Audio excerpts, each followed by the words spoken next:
Joshua chapter 8, the conquest of Ai. Now the Lord said to Joshua, do not fear or be dismayed. Don't be intimidated. Take all the men of war with you and set out and go up to Ai. See, I have given the land, king of Ai, his people and his city and all his land into your hands. You shall do the same to Ai and his king as you did to Jericho and its king, except that you shall take only its spoil and its cattle as plunder for yourselves. Set up an ambush for the city behind it on the west side. So Joshua set out all the people of war to go up against Ai. Then Joshua chose 30,000 valiant men and sent them out at night. He commanded them, saying, listen closely, you are going to lie in wait and ambush the city from behind it. Do not go very far away from the city, but all of you be ready. Then I and all the people who are with me will approach the city, and when they come out to meet us for battle, as they did the first time, we will run away from them. They will come out after us until we have lured them away from the city, because they will say they are running from us as they did before, so we'll run from them. Then you will emerge from the ambush and take possession of the city of the Lord your God, with hand it over to you. When you have taken the city, you shall set it on fire. Do exactly as the Lord commanded. See, I have commanded you. So Joshua sent them off, and they went to the place for the ambush and stayed hidden. Now Joshua got up early in the morning, and he assembled his people. And it says, the sins of Achan had broken the special relationship God had established with his people, but God had not abandoned him, right? God is going to still be with him. And then he woke up with the elders of Israel before the people to Ai. And then all the fighting men who were with him went up and advanced and arrived in the city, in front of the city, and camped on the north side. Now there was a ravine between them and Ai. And Joshua took about 5,000 men and set them in ambush between Bethel and Ai on the west side of the city. So he stationed the people, all the army, the main encampment, and that was on the north, and the rear guard on the west side of the city, and Joshua spent that night in the valley. Now when the king and the people of Ai saw it, the men of the city hurried and got up early and went out to meet Israel in battle. The king and all his people and all the appointed time and place before the desert plains, the Arabah, but he did not know there was an ambush against him, waiting behind the city on the west side. So Joshua and all Israel pretended to be defeated by them and ran toward the wilderness. Then all the people who were in the city were called together to pursue them, and they pursued Joshua and were lured away from the city. Not a man was left in Ai or Bethel who had not gone out after Israel. So they left the city open and unguarded, and they pursued Israel. Then the Lord said to Joshua, reach out with the spear that is your hand and point it towards Ai, for I will give it to your hand. So Joshua reached out with the spear and pointed it toward the city. It's almost like we need to focus and point what we're going to be receiving. You want peace, you want reconciliation, you want healing in your body, you want that financial breakthrough. It's like you need to focus. That is your point. God is going to make that happen, but we got to trust him. We got to keep our focus on that.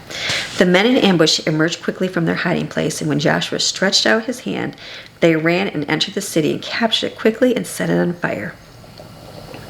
I like this. This is when the men of Ai turned back and looked, behold, the smoke of the city was ascending toward the sky, and they had no opportunity to run that way or that. Then the people who had been running to the wilderness turned back toward the pursuers. Joshua and all of Israel saw that the men in ambush had taken the city, and the smoke of the city was ascending, and they turned back and struck down the men of Ai. Then the others came out of the city to confront the men of Ai as they returned, so they were trapped in the midst of Israel, some on one side, some on another. Then Israel struck them until none of them survived or escaped.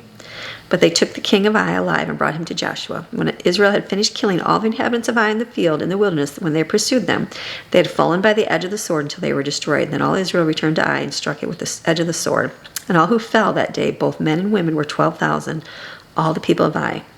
For Joshua did not withdraw his hand with which he stretched out the spear until he had utterly destroyed all the inhabitants of Ai. Israel took only the livestock and the spoil of the city as plunder for themselves, according to the word of the Lord. So Joshua burned Ai and made it a rubbish heap, a desolation until this day. He hanged the body of the king on a tree, leaving it there until evening. At sunset, Joshua gave a command, and they took the body down and dumped it into entrance of the city gate, piled a heap of stones over it that stands to this day. Then Joshua built an altar to the Lord and the God of Israel on Mount Ebal, just as Moses, the servant of the Lord, had commanded the sons of Israel, as is written in the book of the law of Moses, an altar of uncut stones in which no one had wielded an iron tool, and they offered it as burnt offerings to the Lord and sacrificed peace offerings. And there in the presence of the sons of Israel, Joshua wrote on the stones a copy of the law of Moses, which Moses had written. All Israel, the stranger as well as the native born among them, with their elders and officers and their judges, stood on one side of the ark before the Levitical priest who carried the ark. Half of them stood in front of Mount Gerizim and half of them in front of Mount Ebal, just as Moses, the servant of the Lord, had commanded at first to bless the people of Israel. Then afterward Joshua read all the words of the law, blessing and curse, according to all that is written in the book of the law. There was not a word of all that Moses had commanded which Joshua did not read before the entire assembly of Israel, including the women and the children and the foreigners who are living among them. He was making sure that they knew the law. So they had the victory. Do you have those victories in your life where, okay, life is going great, it's all good, but you forget, yeah, God is with me, he's doing good, but I don't forget about reading each day and night.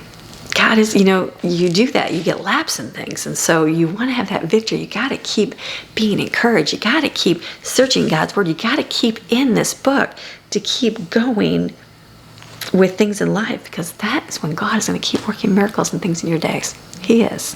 All right, this is your daily Bible chapter reading God's word Monday through Friday. See you tomorrow.